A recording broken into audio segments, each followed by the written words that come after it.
what's up guys, welcome back to my channel and welcome to the first video of 2025. Happy New Year everybody. I hope your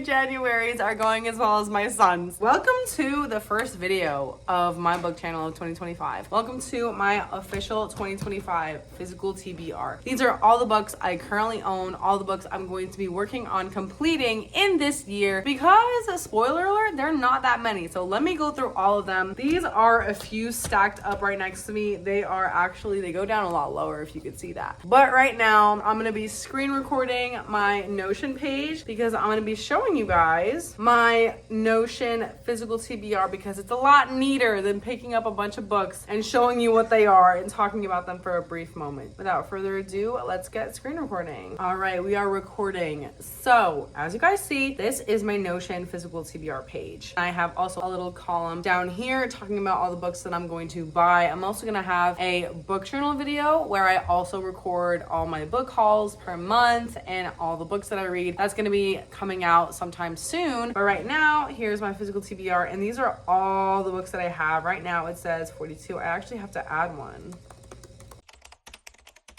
Oh my goodness. All right, 43 books on my physical TBR. Is that a lot? I don't think so. I honestly think I have a really manageable physical TBR. Considering last year my average reading per month was 9 books, I could bust these out in about 5 months. Will I do that? We'll see. Let's go through the ones that have been on my physical TBR. For the longest, we have A Day of Fallen Night. This book is over 800 pages, and that's why I haven't read it, because it is so big, it is so heavy, and it is a prelude to The Priory of the Orange Tree. We shall see when I am going to pick up that tome. Then we have Dune. I personally have a special edition of Dune. It is over 1,000 pages, so that is also extremely intimidating. It is even heavier than A Day of Fallen Night, so that is also probably one of the biggest Goliaths of this year in terms of my reading. Next, we have a Christian nonfiction, which is called Making Sense of God. I actually plan on picking that up very soon. Her Daughter's Dream. This is by Francine Rivers. I am excited to read this one. I'm most likely going to listen to this over audiobook. Then we have Pride and Prejudice. That is going to be a part of a video where I read classics, so I'm very excited about that. And if you're into classics or into reading in general, feel free to subscribe, and we're happy to have you here. Next, we have 3 volumes by R.C. Sproul. So I actually need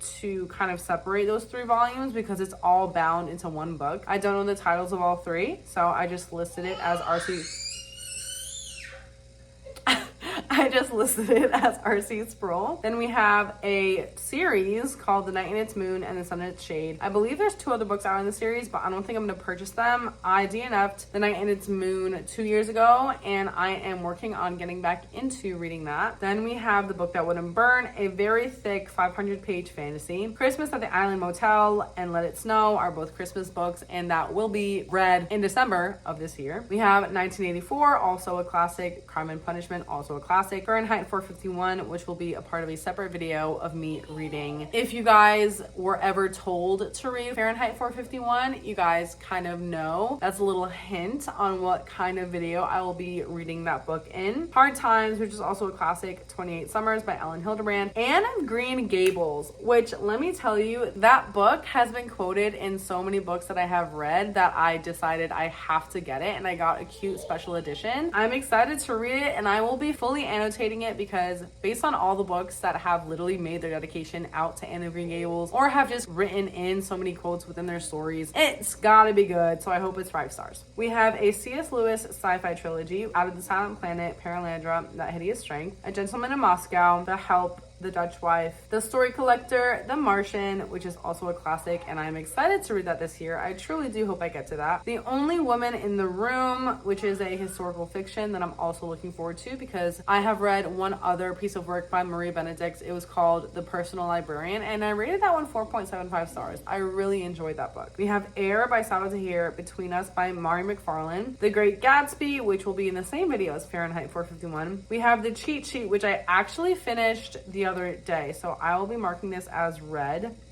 already one book down. And by the way, I rated that 5 stars. That book was so good. At Sarah Adams, if you ever see this video, girl, send me everything you write. I would love to read it all. Imagine if I do only reading Sarah Adams' entire backlist video. Count me in, I want to do that. Next we have Redeeming Love by Francine Rivers. Very excited to read this. Maybe Meant to Be by K.L. Walther. Shelter Mountain by Robin Carr. The Gatehouse by Nelson DeMille. The 7-Year Slip by Ashley Poston. I read my first Ashley Poston book last year. It was called A Novel Love Story. That book has conflicting reviews, but I thoroughly enjoyed it. This Will Be Fun by E.B. Asher. This book was a Barnes & Noble monthly pick that I literally went to Barnes & Noble and I'm like, I'm just gonna get a book. Like just one book. I just came here just to browse and get one book. And that was the one that really jumped out at me. So let's hope I love it. And then we have First Snow by Nora Roberts. That'll be my first ever Nora Roberts. We have Summer Romance by Abigail Monahan. And obviously I want to read that in the summer, but I also want to wait to read it because I want to read Nora Goes Off Script, and this summer will be different. I don't think that's the name of the other Annabelle Monaghan book. But she also has a new release that I forgot the name of. I think it's called This Is a Love Story. I want to read her entire backlist as well. Then we have Assistant to the Villain and Apprentice to the Villain. The 3rd book in that series comes out this year as well. And honestly, I don't think I'm gonna wait to read these 2. I think I'll read them and then just be super excited for the 3rd book to come out. Then we have another Christmas book, A California Christmas. We have Beartown by Frederick Bachman, which I actually just started. So that's gonna be my 2nd read of 2025, hopefully.